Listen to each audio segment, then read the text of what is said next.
அன்பு சொந்தங்களே, இன்றைக்கு பாரத திருநாட்டில் அத்துணை சமுதாயத்திற்கும் ஏற்றத்தாழ்வின்றி ஒற்றுமையுடன் பாராபட்சமின்றி நாட்டின் சேவைகளை நல்ல முறையில் எல்லோரும் இந்தியர் இந்நாட்டு மன்னர் கடநிலையில் இருக்கக்கூடிய சாமானியனுக்கு கூட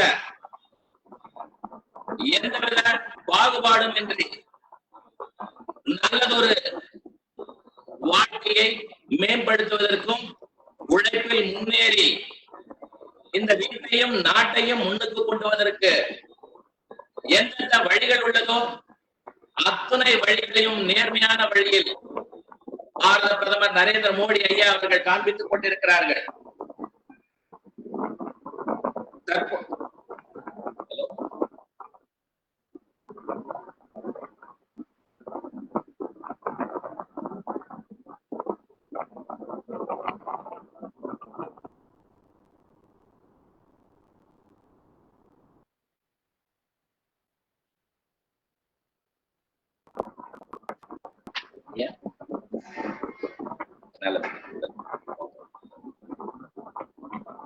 மாநில தலைவர் அவர்கள்,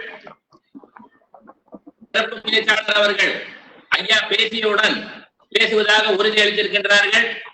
எனவே இத்தனை நேரம் காத்துக் கொண்டிருக்கக்கூடிய சிறப்புரையை, எழுச்சி உரையை ஐயா திரு சி பி ராதாகிருஷ்ணன் அவர்கள் தொடங்குவதற்காக நாங்கள் இருகரம் கூப்பி அவர்களை வருக வருக என்று வரவேற்கின்றோம். ஐயா அவர்கள் இதோ பேசுகின்றார்கள்.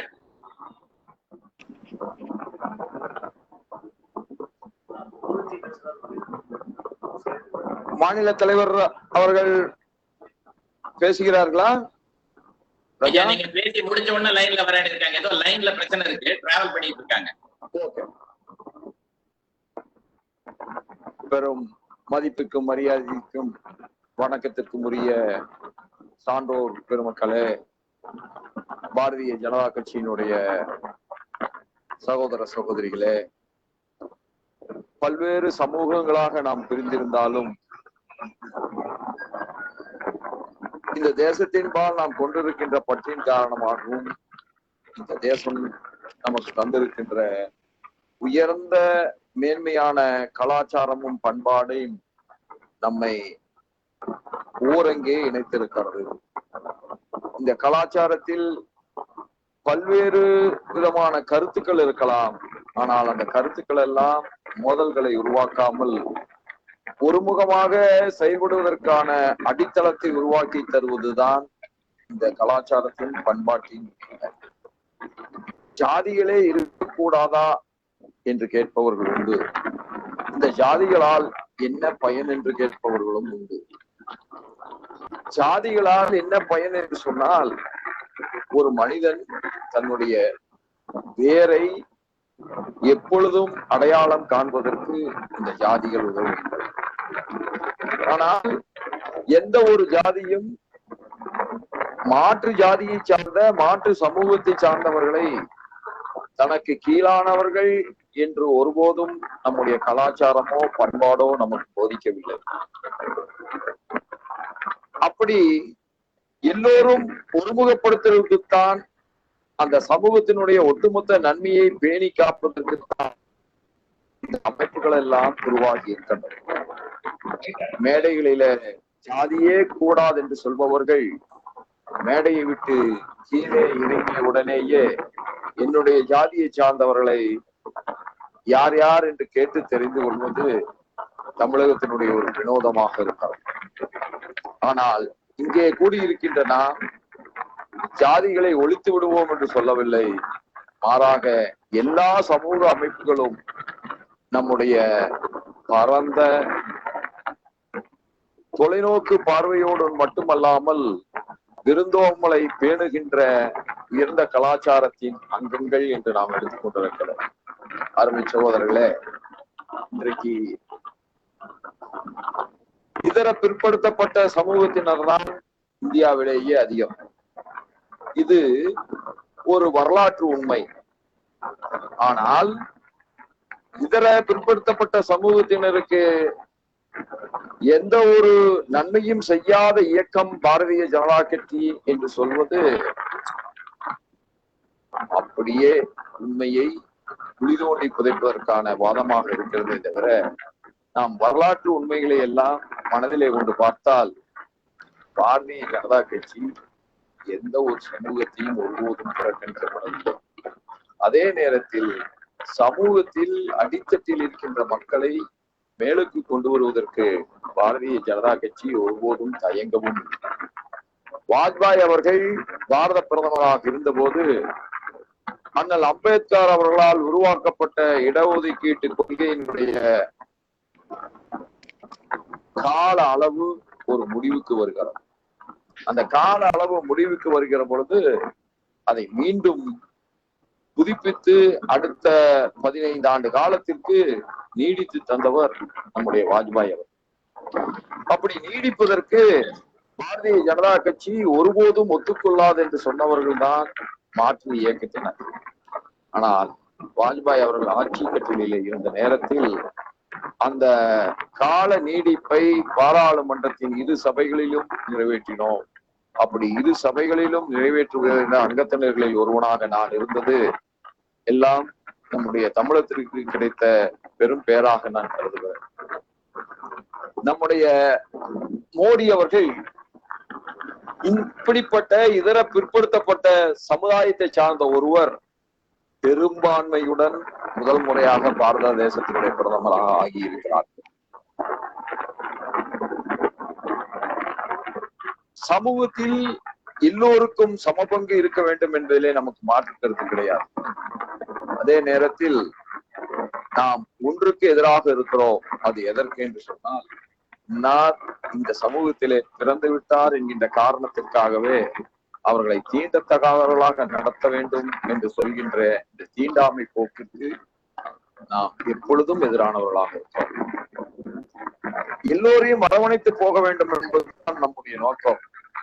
கடும் உழைப்பை, தன்னுடைய வேர்வையை இந்த சமூகத்தினுடைய நலனுக்கு உரித்தாக்கி தருகின்ற அத்தனை பேரையும் அரவணைத்து செல்ல வேண்டும். ஆனால் அதே நேரத்தில் அடித்தட்டிலே இருக்கின்ற மக்கள் தங்களுடைய சமூக சூழ்நிலையின் காரணமாக தங்களை உயர்த்திக் கொள்வதற்கான வாய்ப்பை இல்லாத நேரத்தில் அவர்களுக்கு ஒரு வாய்ப்பை உருவாக்கி தர வேண்டும் என்பதுதான் நம்முடைய உயர்ந்த சிந்தனையாகவும் கொள்கையாகவும் இருக்கிறது. நான் சில வரலாற்று நிகழ்வுகளை உங்களுக்கு ஞாபகப்படுத்த விரும்புகிறேன். இந்த வரலாற்றில் மோடி அவர்கள் ஒரு பிரதமராக பொறுப்பேற்றுக் கொண்டிருக்கின்ற இந்த நேரம், அதிலும் குறிப்பாக ஒரு இதர பிற்படுத்தப்பட்ட வகுப்பை சார்ந்தவர் முழுமையான மெஜாரிட்டியுடன் மத்தியிலே ஆட்சிக்கு வருவது என்பது இதுதான் முதல் முறையாக நிகழ்ந்திருக்கிறது. சகோதரர்களே, நம்முடைய தமிழகத்தை பொறுத்தளவில் இதர பிற்படுத்தப்பட்ட சமூகங்கள் வன்னியர்கள், கவுண்டர்கள், தேவர்கள், நாடார்கள், யாதவர்கள், முதலியார்கள், செட்டியார்கள் உட்பட 183 ஜாதிகள் மத்திய அரசினுடைய பட்டியலிலே இருக்கிறது.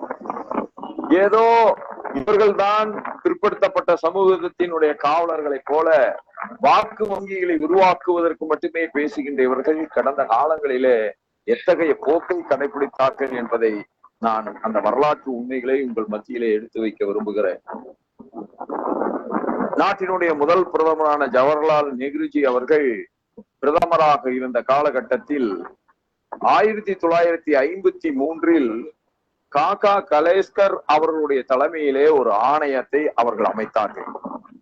அந்த ஆணையம் இதர பிற்படுத்தப்பட்ட சமூகத்தினருடைய நிலையை ஆய்வதும், அவர்கள் எத்தனை சமூகங்கள் இந்த நாட்டிலே இருக்கிறது என்பதை கண்டறிந்து மத்திய அரசுக்கு ஒரு அறிக்கையை தர வேண்டும் என்பதுதான் அந்த ஆணையத்தினுடைய அந்த ஆணையம் அமைப்பதற்கான நோக்கமாக இருந்தது.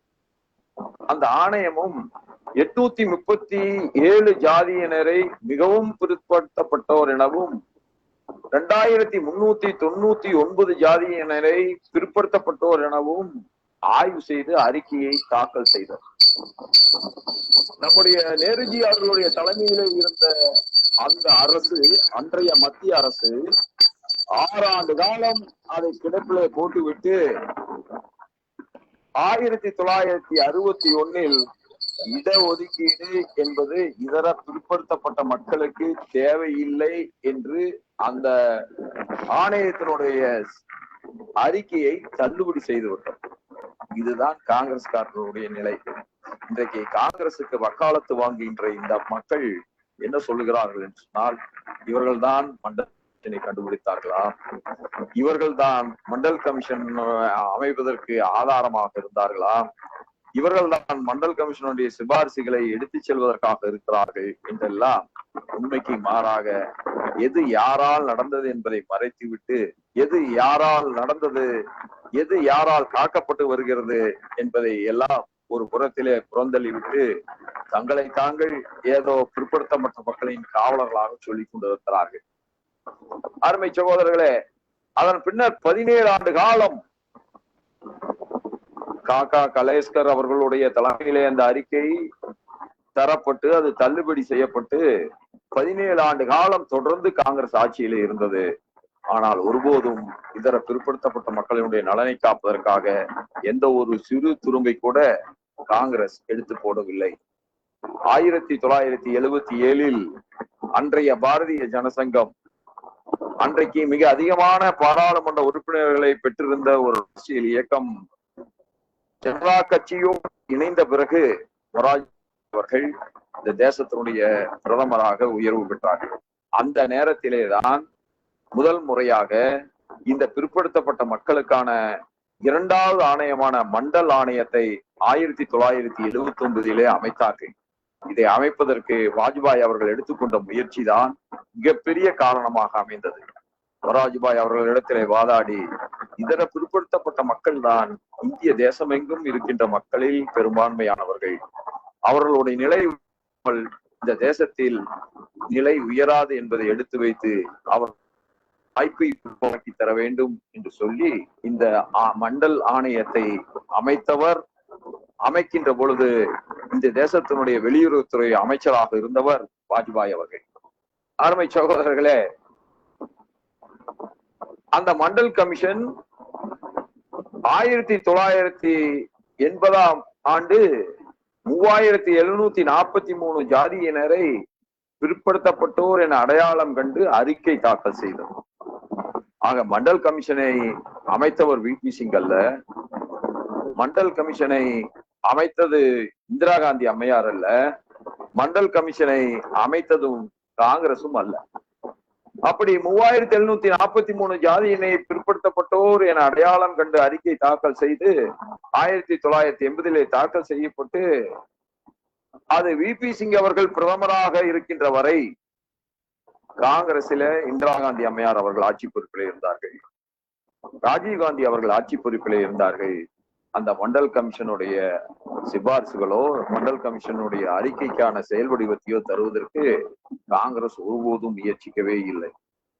ஆனால் அதே நேரத்தில் இன்றைக்கு மாற்றிக் கொள்கிறார்களே, இந்த விபி சிங் அவர்கள் ஆட்சி கட்டிலுக்கு வந்து இந்த மண்டல் கமிஷன் அறிக்கைக்கு செயல் வடிவத்தை தருகின்றதற்கான முனைந்த போது அந்த விபி சிங்கனுடைய ஆட்சி முழுமையாக ஆதரிக்கப்பட்டது பாரதிய ஜனதா கட்சியால் என்பதை மறந்து விடாதீர்கள் சகோதரர்களே. அப்படி விபி சிங் அவர்கள் இந்த மண்டல் கமிஷன் ஆணையத்தினுடைய அறிக்கையை உடன்பட்டு 1990 ஆண்டு மத்திய அரசு பட்டியலில் 27% இடஒதுக்கீட்டை வழங்குவதற்கு பாரதிய ஜனதா கட்சியினுடைய ஆதரவு தான் பின்பலமாக இருந்தது, அதுவே முன்பலமாகவும் இருந்தது என்பதை மறந்து விடாதீர்கள். இந்த 42 ஆண்டு கால சுதந்திர வரலாற்றில் 1989 இந்த பிற்படுத்தப்பட்ட மக்களுக்கான அந்த இடஒதுக்கீடு வந்ததற்கு காரணம் வாஜ்பாய் அவர்கள். அதை எதிர்த்து இந்திய உச்ச நீதிமன்றத்தில் பிற்படுத்தப்பட்டவருக்கான இடைஒதுக்கீட்டை எதிர்த்து ஒரு வழக்கு வந்தது. அந்த வழக்கு தீர்ப்பு வருகிற பொழுது பிற்படுத்தப்பட்டவருக்கான இடஒதுக்கீட்டை அங்கீகரித்தும் அவர்கள் நலனுக்கு ஒரு தேசிய ஆணையம் வேண்டும் என்றும் உச்ச நீதிமன்றம் தீர்ப்பளித்தது. மிகவும் பிற்படுத்தப்பட்ட இதர பிற்படுத்தப்பட்ட வகுப்பினருக்கு என்னுடைய வேண்டுகோள், இந்த ஆணையத்தை அமைப்பதற்கு திராவிட முன்னேற்ற கழகம் எந்த முயற்சியும் எடுத்துக்கொள்ளவில்லை. அவர்கள் காங்கிரஸோடு இணைந்தும் விபி சிங்கோடு இணைந்தும் ஆட்சி கட்டில பல முறை இருந்தும் எந்த ஒரு சிறு முயற்சி கூட செய்யாதவர்கள் இன்றைக்கு பாரதிய ஜனதா கட்சியை பார்த்து இதர பிற்படுத்தப்பட்ட இன மக்களுக்கு எதிரானவர்கள் என்று சொல்வது எவ்வளவு உண்மைக்கு மாறானது என்பதை நாம் புரிந்து கொள்ள வேண்டும் என்பதுதான். இந்த அடிப்படையிலே தான் 1993 நரசிம்மராவ் அவர்கள் இந்த ஆணையத்தை பெயரளவிலே உருவாக்கினார்கள். உருவம் கொடுத்து விட்டார்கள், ஆனால் உயிர் கொடுக்கவில்லை. பல்பிடுங்கிய பாம்பை போல அதிகாரமே இல்லாத ஒரு ஆணையத்தை தந்தது காங்கிரஸ். எதற்கு என்று கேட்டால், இதர பிற்படுத்தப்பட்ட மக்களினுடைய வாக்குகளை பெற வேண்டும் என்பதற்காக ஒரு வாய்ச்சொல்லாகத்தான் இந்த ஆணையத்தை நரசிம்மராவ் அவர்கள் உருவாக்கினார்கள். இதுல நான் மீண்டும் சொல்கிறேன், இந்திரா காந்தி அம்மையார் உருவாக்கவில்லை, ராஜீவ் காந்தி அவர்கள் உருவாக்கவில்லை. ஆனால் இந்த ஆணையம் வேண்டும் என்று உச்ச நீதிமன்றம் தந்த தீர்ப்பை முழுமையாக ஒரு ஆணையமாக உருவாக்காமல் பெயரளவிலான ஒரு ஆணையமாக உருவாக்கப்பட்டார். இதை மாற்றி தேசிய பிற்படுத்தப்பட்ட ஒரு ஆணையத்திற்கு அதிகாரத்தை தந்தவர் நம்முடைய பாரத பிரதமர் நரேந்திர மோடி அவர்கள் என்பதை மறந்து விடாதீர்கள். யார் உண்மையில் இதர பிற்படுத்தப்பட்ட ஒரு நலனை கட்டி காக்கின்றார்கள் என்பதை நீங்கள் இதிலே இருந்து புரிந்து கொள்ள முடியும்.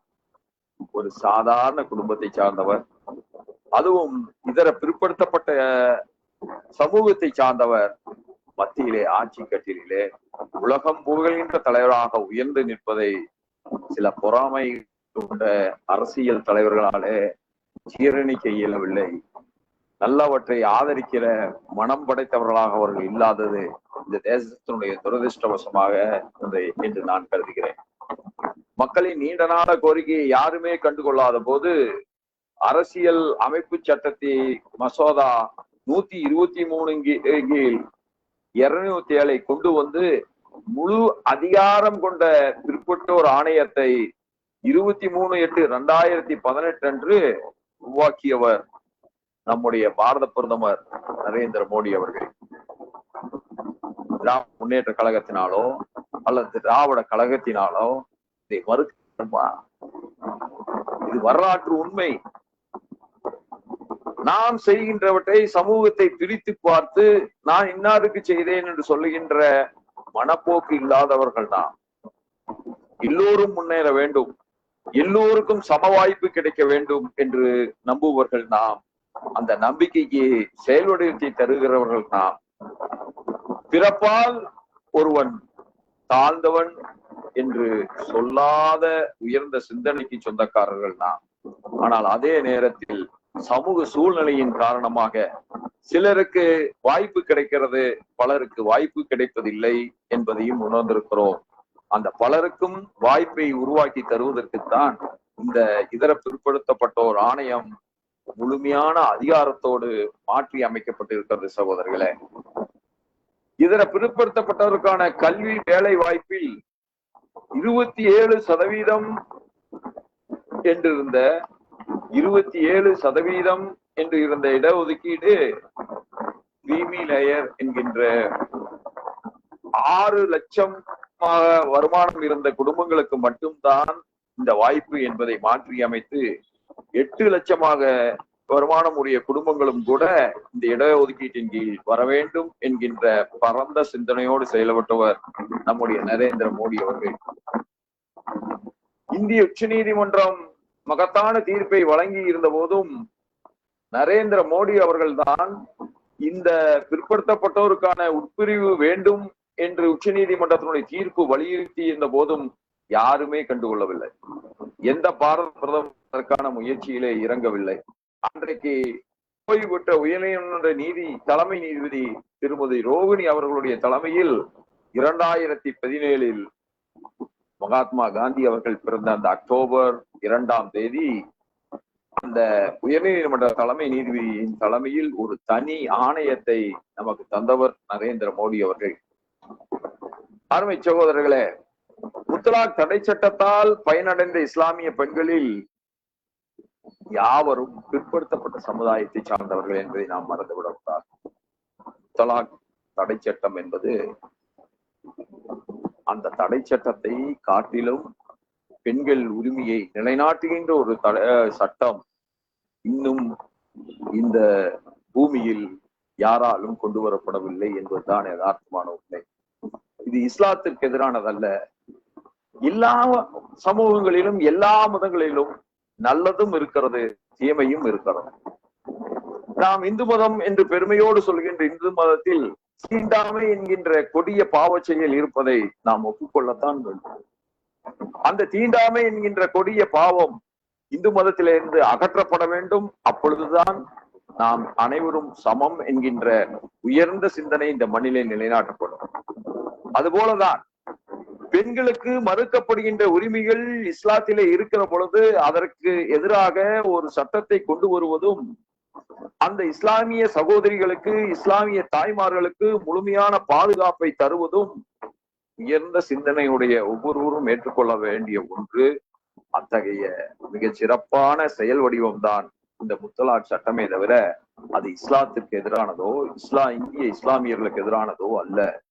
அதே போலதான் இன்றைக்கு நம்முடைய தமிழகத்தை சார்ந்த ஒரு சகோதரி சாதாரண குடும்பத்திலே பிறந்து மிக மிக பிற்படுத்தப்பட்ட சமூகமான முடிதிருத்துவோர் சமூகத்திலே பிறந்த அந்த அருமை சகோதரி நம்முடைய மதுரை மோகன் அவர்களுடைய மகள் செல்வி நேத்ரா அவர்கள் ஒரு பள்ளி மாணவி. அந்த பள்ளி மாணவிதான் இன்றைக்கு பாரத பிரதமருடைய சுபாஷின் பேரில் அவருடைய ஆதரவின் அடிப்படையில் ஐக்கிய நாடுகள் சபையின் நல்லெண்ண தூதுவராக நியமிக்கப்பட்டிருக்கிறார்கள். சகோதரர்களே, ஒரு சாதாரண முடிதிருத்துகின்ற சமூகத்தை சார்ந்த ஒரு தொழிலாளியினுடைய மகள் யுனைடெட் நேஷன்ஸ் என்று சொல்லப்படுகின்ற ஐக்கிய நாடுகளுடைய சபையினுடைய நல்லெண்ண தூதராக நியமிக்கப்பட்டிருக்கிறார் என்று சொன்னால் மோடி அவர்கள் எத்தகைய மகத்தான பரந்த நோக்கு கொண்டவர் என்பதை நாம் புரிந்து கொள்ள வேண்டும். தமிழகத்திலிருந்து ஒரு பாராளுமன்ற உறுப்பினரை கூட நாம் இந்த முறை அனுப்ப இயலவில்லை. ஆனால் 11 மருத்துவக் கல்லூரிகளை ஓராண்டிலே தந்து தமிழகத்தினுடைய நலனை காத்து நின்றவர் நம்முடைய மோடி அவர்கள். தமிழர்களுடைய வீரத்தை உலகிற்கு பறைசாட்டுகின்ற ஜல்லிக்கட்டு காங்கிரஸ் மத்தியிலே ஆட்சியிலே இருந்த போது மோடி அவர்கள் அதற்குரிய மாற்றத்தை தந்து அண்ணன் ஓபிஎஸ் அவர்கள் மோடியை சந்தித்த நேரத்தில் வனவிலங்கு பட்டியலே இருந்து நம்முடைய காளை இனத்தை வீட்டு விலங்கு பட்டியலிலே சேர்த்து நடைமுறையில் இன்றைக்கு ஜல்லிக்கட்டு தமிழகத்திலே நடந்து கொண்டிருக்கிறது என்று சொன்னால் அந்த தமிழனுடைய தன்மான உறவை, வீரத்தை உலகிற்கெங்கும் உணரச் செய்தவர் நம்முடைய நரேந்திர மோடி அவர்கள். யாதும் ஊரே யாவரும் கேளீர் என்கின்ற தமிழனுடைய மிக உயர்ந்த விருந்தோம்பலை உலகெங்கும் பறைசாட்டி கொண்டிருப்பவர் நம்முடைய நரேந்திர மோடி அவர்கள். சீன பிரதமர் வந்தார். சீன பிரதமர் வந்த நேரத்தில் தமிழனுடைய உடையிலே அவரை வரவேற்றதோடு மட்டுமல்லாமல் தமிழ் இனத்தினுடைய உயர்ந்த பண்பாட்டையும் கலாச்சாரத்தையும் உலகெங்கும் எடுத்து செல்கின்ற விதமாக அந்த சீன அதிபருடைய சந்திப்பை மாற்றி அமைத்தவர் நம்முடைய நரேந்திர மோடி அவர்கள். ஆர்மை சகோதரர்கள், நான் இதை ஏன் இங்கே மீண்டும் மீண்டும் கோடிட்டு காட்ட விரும்புகிறேன் என்று சொன்னால், ஏதோ மோடி என்பவர் தமிழனுடைய உணர்வுக்கு எதிரானவர் என்பதை போல நான் கேட்கிறேன், ஏதாவது ஒரு அகில இந்திய தலைவர் சமஸ்கிருதத்தை காட்டிலும் தமிழ்தான் தொன்மையான மொழி என்று உறுதியோடு சொன்ன ஒரு அகில இந்திய தலைவரை, இந்த வரலாற்று உண்மையை எடுத்து வைத்த அகில இந்திய தலைவரை நீங்கள் கோடிட்டு காட்டுங்கள். மோடியா தமிழினத்துக்கு எதிரானவர்? அருமை சகோதரர்களே, நாம் அனைவரும் ஒன்றுதான். சமூகங்கள் பல்வேறாக இருக்கலாம், ஆனால் அந்த சமூகம்தான் ஒரு ஆணி வேருக்கு அடித்தளத்தை தருகிறது. அந்த ஆணி வேரிலே இருந்து பிரிந்து செல்கின்ற கிளை வேர்களாக நாம் இருக்கிறோம். ஆனால் கிளைவேர் இல்லாமல் ஆணிவேர் மட்டும் ஒரு மரத்தை தாங்கி பிடிக்க முடியாது. அத்துணை கிளைவேர்களுக்கும் ஒரு சம வாய்ப்பு. அதுதான் நம்முடைய உயர்ந்த சிந்தனை. அருமை சகோதரர்களே, இன்றைக்கு மத்திய அரசினுடைய இடஒதுக்கீட்டு கொள்கை, குறிப்பாக அண்ணன் வைகோ அவர்கள் அடிக்கடி பொய்யுரையை மெய்யுரையாக சொல்லுவதில மிகச்சிறந்து விளங்குகின்ற மாமனிதராக இருக்கிறார்.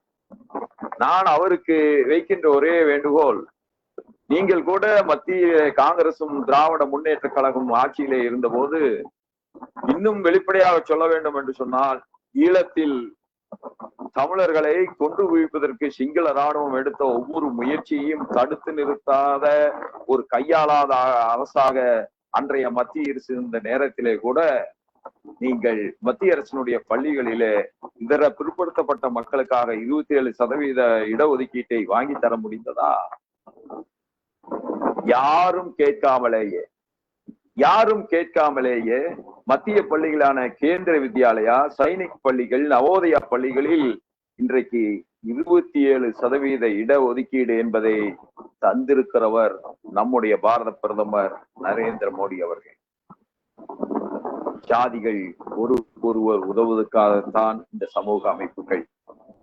ஏழை பணக்காரன் என்பதை மாற்றி அமைப்புகின்ற ஒரு அமைப்பாகத்தான் இதை நாம் பார்க்கிறோமே தவிர, ஒருவர் மீது ஒருவர் வெறுப்பு கொள்வதற்கும், ஒருவர் மீது ஒருவர் காழ்ப்புணர்வு கொள்வதற்கும், ஒருவரை தாழ்ந்தவர் என்றும் தான் உயர்ந்தவர் என்றும் நினைப்பதற்கான அமைப்பாக நாம் இதை ஒருபோதும் நம்முடைய சிந்தனையிலே இல்லை. அருமை சகோதரர்களே, இதர பிற்படுத்தப்பட்ட மக்களின் வேலை வாய்ப்பு, இதர பிற்படுத்தப்பட்ட மக்களின் கல்வி வாய்ப்பு, இதர பிற்படுத்தப்பட்ட மக்களின் வாழ்வாதாரத்தை பெருக்கிக் கொள்வதற்கான எல்லோரோடும் போட்டியிடுகின்ற சம வாய்ப்பை மோடி அவர்கள் நிச்சயமாக பெற்றுத் தருவார்கள். நான் ஒன்றை ஓங்கி உறக்க சொல்கிறேன், அல்லாவை இறைவனாக ஏற்றுக்கொள்வதில் நமக்கு மாற்று கருத்து இல்லை. இயேசுவை இறைவனாக ஏற்றுக்கொள்வதில் நமக்கு மாற்று கருத்து இல்லை. ஆனால் நாம் அனுதினமும் வணங்குகின்ற முருகப்பெருமானை மாற்றிக்கொள்ள வேண்டும் என்று யாரும் சொல்லக்கூடாது. இதுதான் உண்மையான மதசார்பற்ற தன்மை. மதங்கள் எல்லாம் ஒன்றுதான், அனைத்து மதங்களும் ஒன்று என்று சொல்லிய பின்பு மதமாற்றம் ஏன் என்பதுதான் நம்முடைய கேள்வி. சகோதரர்களே, ஓட்டு வங்கிக்காக மக்களை, சமூகத்தை மதத்தின் பெயரால் பிரிப்பவர்கள் ஒருபுறம், ஜாதிய உணர்வுகளை தூண்டிவிட்டு இன்னொரு ஜாதிக்கு எதிராக உணர்வுகளை பேணி வளர்த்து தங்களுடைய அரசியல் லாப நோக்கத்திற்காக, தங்களை வளர்த்துக் கொள்வதற்காக, தங்களுடைய அரசியல் செல்வாக்கை உயர்த்திக் கொள்வதற்கான சிந்தனை கொண்டவர்கள் ஒருபுறம். ஆனால் அதையெல்லாம் மாறி இந்த சமூக அமைப்புகள் வேர்பிடிப்பிக் கொண்டவையாக, ஒருவரோடு ஒருவர் உறவு கொள்வதற்கும், ஒருவருடைய உறவை புரிந்து கொள்வதற்கும், அந்த சமூகத்தினுடைய அடிப்படையான கலாச்சார மேன்மைகளை மதிப்பதற்கும் கற்றுத்தந்து கொண்டிருப்பவர் நம்முடைய ஜனதா கட்சி பேரியக்கம், RSS பேரியக்கம். சகோதரர்களே, நான் இந்த நேரத்தில் உங்களிடத்திலே ஒன்றை கோடிட்டு காட்ட விரும்புகிறேன். முதன்முறையாக இந்திய தேசமெங்கும் இருக்கின்ற மடாதிபதிகளை அழைத்து ஒரு மாநாட்டை கூட்டி, தீண்டாமை பாவம் இல்லை எனில் உலகத்தில் பாவம் என்கின்ற சொல்லையே அகற்றி விடலாம், தீண்டாமை பாவம் இல்லை எனில் எதுவுமே பாவம் இல்லை என்று பறைசாட்டியது ராஷ்டிரிய சுயம் சேவக் சங்கம், RSS தான் என்பதை முன்வைத்து சமூகங்களாக நாம் நம்முடைய உணர்வுகளை கொண்டிருந்தாலும், அந்த சமூக உணர்வுகள் ஒருவருக்கு ஒருவர் உதவுவதற்கும், ஒருவருக்கு ஒருவர் மேன்மை அடைவதற்கும் ஆளுகின்ற தலைவர்களை புறந்தள்ளி இந்த தேசத்தின் ஒற்றுமைக்காகவும், இந்த தமிழினத்தினுடைய மேன்மைக்காகவும், தமிழினத்தினுடைய உயர்ந்த பண்பாடுகளை எல்லாம் உலகெங்கும் பறைசாற்றுகின்ற மோடி அவர்களுடைய கரங்களை நாமும் வலுப்படுத்துவோம். செஞ்சீனம் வந்தாலும், பாகிஸ்தான் வந்தாலும், இருவரும் ஒரு சேர வந்தாலும், அவர்களை வீழ்த்துகின்ற பொழுது எப்படி நம்முடைய அருமை சகோதரன் தன்னுயிர் தந்து நின்றானோ 20 பேர் இறந்து போனார்கள், அதுல நம் வீரத்தமிழனும் ஒருவன் என்பதை மனதிலே கொண்டு நான் உங்களிடத்திலே வைக்கின்ற வேண்டுகோள், ஜாதிகள் நமக்கான வேர்பிடிப்பாக இருக்கிறது. ஜாதிகள் ஒருவரை ஒருவர் வெறுப்பதற்கான அடித்தளங்களாக அமைந்துவிடக் கூடாது. ஒருவருக்கு ஒருவரை புரிந்து கொள்ளவும் உதவுவதற்குமான ஒரு மகத்தான கருவியாக அது இருக்கட்டும் என்று கூறி உங்களை எல்லாம் இந்த நேரத்திலே சந்திப்பதும் உங்களிடத்திலே நம்முடைய கருத்துக்களை எடுத்து வைப்பதற்கும் கிடைத்த ஒரு மகத்தான வாய்ப்பாக நான் கருதுகிறேன். உங்களுக்கு பல கேள்விகள் மனதில் எழலாம். அப்படி எழுகின்ற கேள்விகளுக்கு எங்களான பதிலை உங்களுக்கு தர சித்தமாக இருக்கின்றோம். அது மட்டுமல்ல, எப்பொழுது உங்களுக்கு எதிர்வினையான கருத்துக்கள் உங்கள் மனதிலே தோன்றினாலும் அதற்கான விளக்கத்தை தருவதற்கு பாரதிய ஜனதா கட்சி எப்பொழுதும் தயாராக இருக்கிறது. நம்முடைய எண்ணமும் சிந்தனையும் தான். அனைவரும் ஒன்று விடுவோம். உலகத்தின் உச்சத்தை தொடுகின்ற நாடாக பாரத தேசம் உயர வேண்டும் என்பதுதான் நம்மை இயக்கிக் கொண்டிருக்கின்ற அந்த உயர்ந்த சிந்தனை. அதுவே நம்முடைய உயிர் மூச்சு. அதற்கு உங்கள் அத்தனை பேருடைய ஆதரவையும் வேண்டும் என்று உங்கள் பாதம் பணிந்து வேண்டும்.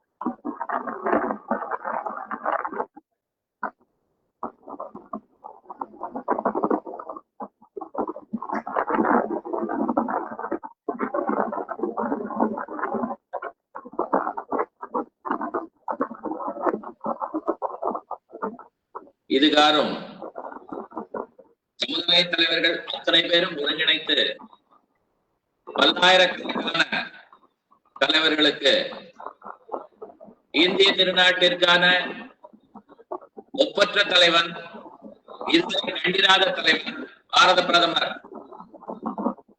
நரேந்திர மோடி அவர்களை பற்றி கயிர் வாரிய தலைவர், எங்களது அன்புக்கும் பாசத்திற்கும் ஐயா சி.பி. ராதாகிருஷ்ணன் அவர்கள் நல்ல தெளிவாக எடுத்துரைத்தார்கள். இந்த நிகழ்ச்சியில் பல முக்கியமான தலைவர்கள் கலந்து கொண்டிருந்தார்கள். அனைத்து சமுதாயத்தைச் சேர்ந்த தலைவர்களும் கலந்து கொண்டிருந்தார்கள். ஓம்காரானந்தா ஆதீனம் தேனி ஐயா அவர்கள் வந்திருக்கிறார்கள். இருகாரகோபி அவர்களுக்கு வணக்கத்தை தெரிவித்துக் கொள்கின்றோம். அதே போன்று அவர்களும் இணைந்திருக்கிறார்கள். அவர்களுக்கும் எங்களது இருகரத்தை கூப்பி வணக்கத்தை தெரிவித்துக் கொள்கிறோம். மதுரை ஆதீனம் சீலஸ்ரீ அருணகிரிநாதர் அவர்களும் வந்திருக்கிறார்கள். சுவாமிகளுக்கு எங்களது வணக்கங்கள். மேலும் ரகோத்தமன் ஐயா அவர்கள் வந்திருக்கிறார்கள். அவர்களுக்கும் எங்களது வணக்கத்தை தெரிவித்துக் கொண்டு, இதே போன்று தமிழகத்தில் இருக்கக்கூடிய கிட்டத்தட்ட 800 சமுதாயத்திற்கும் மேற்பட்ட கிளைகளிலிருந்து அதை சார்ந்த தலைவர்கள் கலந்து கொண்டிருப்பது மிகவும் மனதிற்கு சந்தோஷமாகவும், அதே நேரத்தில் தமிழகத்தில் ஒரு பெரிய மாற்றத்தை மக்கள் உங்களது ஆசீர்வாதத்துடன் அளிக்கப் போகின்றீர்கள் என்பது தெள்ள தெளிவாக தெரிகின்றது. மாநில தலைவர் அவர்கள் சிறிது நேரத்தில் பேச இருக்கிறார்கள் என்று கருதி கொண்டிருக்கின்றோம். அதற்கு முன்னதாக அவர்கள் பயணத்தில் வந்து கொண்டிருப்பதனால் ஏதோ சில தடைகள் இருக்கின்றது பேசுவதற்கு. ஆகினால் அவர்கள் உங்கள் அத்தனை பேருக்கும் நன்றி கலந்த வணக்கத்தை தெரிவிக்க வேண்டும் என்று கேட்டுக் கொண்டிருக்கிறார்கள். அடுத்ததாக எனது அன்பு சகோதரர் மாநில செயலாளர் திரு கருநாகராஜன் அவர்களுக்கு மிக முக்கியமான வணக்கத்தை தெரிவித்துக் கொள்வதுடன், திரு கருநாகராஜன் அவர்கள் உங்கள் அத்தனை பேருக்கும் நன்றி கூறி விடைபெற இருக்கின்றார்கள். திரு கருநாகராஜன் அவர்கள். இந்த கூட்டத்திலே நேரடியாக பேச முடியாவிட்டாலும் இந்த கூட்டத்தை கவனித்துக் கொண்டிருக்கிற,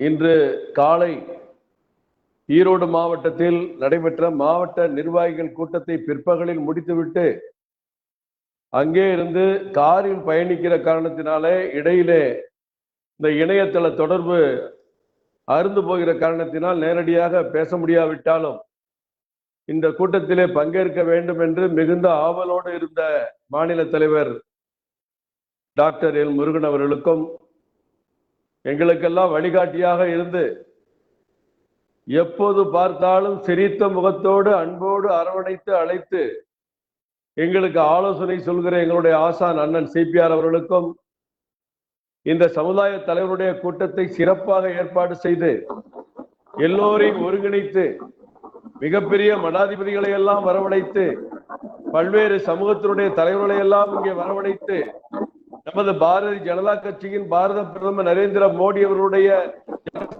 காலம் தொட்டு இந்த பிற்பட்ட சமுதாய மக்களுக்கு எப்படி ஆதரவோடு உதவிகரமாக இந்த பாஜக இருக்கிறது என்பதை விளக்குகிற வாய்ப்பை ஏற்படுத்தி கொடுத்த இந்த கூட்டத்தை உருவாக்கிய அண்ணன் எம்.என். ராஜா அவர்களுக்கும், எங்களுக்கெல்லாம் ஆலோசனை சொல்கிற அமைப்பு செயலாளர், அமைப்பு பொதுச் செயலாளர் திரு கேசவ விநாயகன்ஜி அவர்களுக்கும், எங்களுக்கு வழிகாட்டி கொண்டிருக்கிற பொதுச் செயலாளர் கே.எஸ். நரேந்திரன் அவர்களுக்கும் மற்றும் இங்கே கலந்து கொண்டிருக்க ஒவ்வொரு தலைவர்களுக்கும் எனது சிறந்தாழ்ந்த நன்றியும் வணக்கத்தையும் தெரிவித்துக் கொள்கிறேன். நன்றி, வணக்கம்.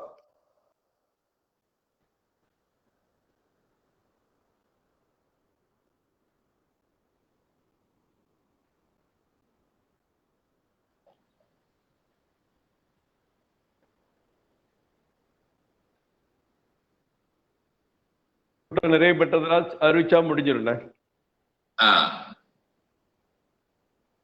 இதுகாரும் நீங்கள் பொறுமையுடன் எங்களது தலைவர்களது பேச்சுக்களை செவிமடல் கொடுத்து கேட்டமைக்கு நன்றி. உங்களது கருத்துக்கள் அனைத்துமே நாங்கள் குறித்து கொண்டோம் மற்றும் அவை அத்தனையுமே ஒரு சரியான வழியில் தீர்வு கொடுப்பதற்காக வெகு விரைவில் உங்களை எங்களது மாநில தலைவர் சந்திக்க இருப்பார். அவர் வாயிலாக அத்தனை கேள்விகளுக்கும் பதில் கொடுக்கப்படும். அதே நேரத்தில் உங்களது கோரிக்கை பெரிய அளவில் இருந்தாலும் எங்களது அந்தந்த மாவட்டத்தை சேர்ந்த பொறுப்பாளர்கள் உங்களிடமே வந்து பெற்றுக் கொள்வார்கள் என்ற உறுதியை அளித்து உங்கள் அத்தனை பேருக்கும் நன்றி பாராட்டி விடைபெறுகிறோம். நன்றி, வணக்கம். பாரத் மாதா கி ஜெய். ஜெய்.